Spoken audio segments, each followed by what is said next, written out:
আপনারা কখনো মনোবল হারাবেন না। মনোবল হারানোর কিছু নাই। আপনারা জাতির কৃতি সন্তান। আপনারা এই দেশ এবং জাতির জন্য অনেক কিছু ত্যাগ করেছেন। আমি আপনাদের অভিনন্দন জানাচ্ছি, আপনাদের প্রতি কৃতজ্ঞতা জানাচ্ছি এবং আপনাদেরকে এই অ্যাসুরেন্স দিচ্ছি যে আমরা সবসময় আপনাদের পাশে থাকবো ইনশাআল্লাহ। আমরা আজকে আপনাদের এই ইফতারে নিমন্ত্রণ করেছি। আপনারা কষ্ট করে আমাদের মাঝে উপস্থিত হয়েছেন এবং মিডিয়ার সদস্যরাও আমাদের মাঝে উপস্থিত হয়েছে। আপনাদের প্রতি কৃতজ্ঞতা। আপনারা কষ্ট করে আমাদের এখানে এসেছেন।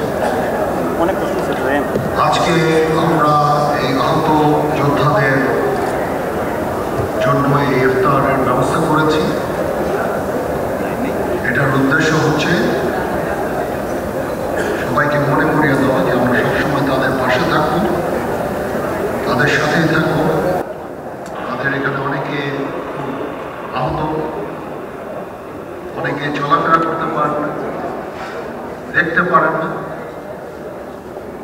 আমি আপনাদেরকে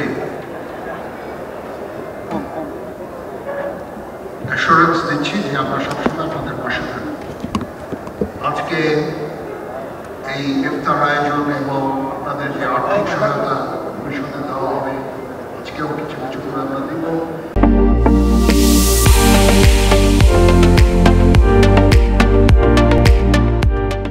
এর উদ্দেশ্য একটাই, এটার জন্য এই যে আমাদের বিজনেস এন্টারপ্রেনার ব্যাংকার্সরা তারাও এখানে উপস্থিত হয়েছেন। তাদের অর্থে, তাদের আর্থিক সাহায্যে আমরা এটা করছি। তাছাড়াও ডিজিএফআই আপনাদের জন্য টাকা অর্থ দান করেছে, সে অর্থ আপনাদের কাছে পৌঁছাবে ইনশাআল্লাহ। এসএসএফ স্পেশাল সিকিউরিটি ফোর্স টাকা দিয়েছে এবং এই সমস্ত ব্যাংকাররা টাকা দিয়েছে। আমরা সেনাবাহিনীর তরফ থেকে টাকা খরচ করছি।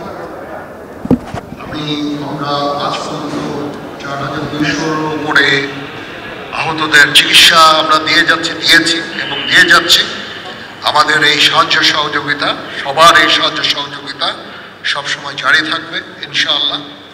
আমরা চেষ্টা করব আপনাদের একটা রিহ্যাবিলিটেশনের জন্য, সেই দিকেই ইনশাআল্লাহ আমরা চেষ্টা করে যাব এবং এই আর্থিক সাহায্য সহযোগিতা সবসময় আপনাদের প্রতি আমাদের জারি থাকবে ইনশাআল্লাহ। তো আপনারা কখনো মনোবল হারাবেন না।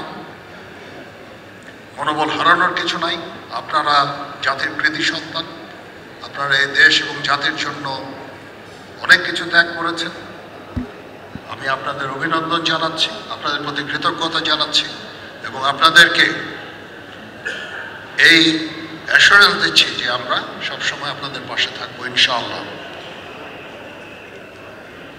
সবাই ভালো থাকেন। এখন মোনাজাত হবে, মোনাজাতের পরে আমরা ইফতার করবো ইনশাআল্লাহ। ধন্যবাদ সবাইকে।